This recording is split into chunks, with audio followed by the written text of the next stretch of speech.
Hello, today I'm going to make a red onion frittata, but we call it purple frittata because some members of my family don't like the colour red and other people don't like onions, so I call it purple frittata. I've got to crack a few eggs.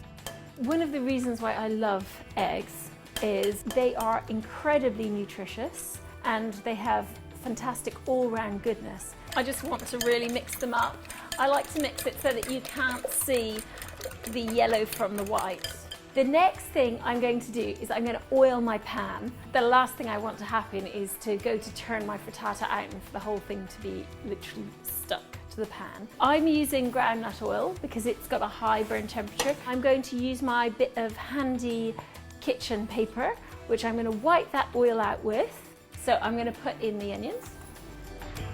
One of the tricks that I do is I'm actually going to put some water into the pan because this sort of steams them at the same time. Also, it means I don't have to use so much oil. And I'm going to cook them until they're soft. It's going to take a few minutes. You want them to be soft and sort of soggy, basically.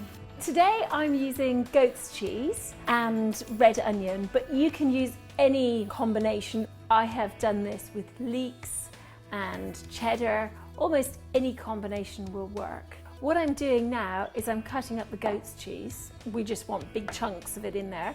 It creates this absolutely delicious sauce and oozes when you eat it warm. I'm just going to put some pepper into the egg. You can also put a pinch of salt in, season it however you want. And now I'm going to pour the egg in on the onions. Now I'm going to chuck in the goat's cheese. So I'm half cooking the frittata before I put it under the grill. The reason why I'm doing this is so that it's going to cook from the bottom, from the flame, and then it's going to cook under the grill from the top. That looks about half done, so now I'm going to stick it under the grill.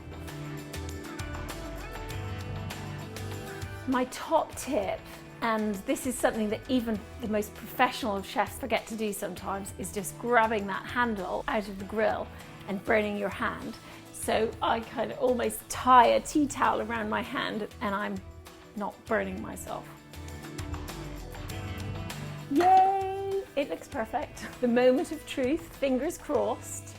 I'm about to turn it out onto the board.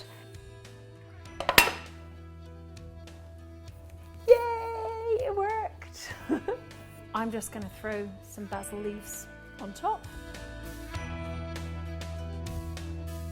Pair it up with my spiced butternut and couscous salad with a raspberry vinaigrette.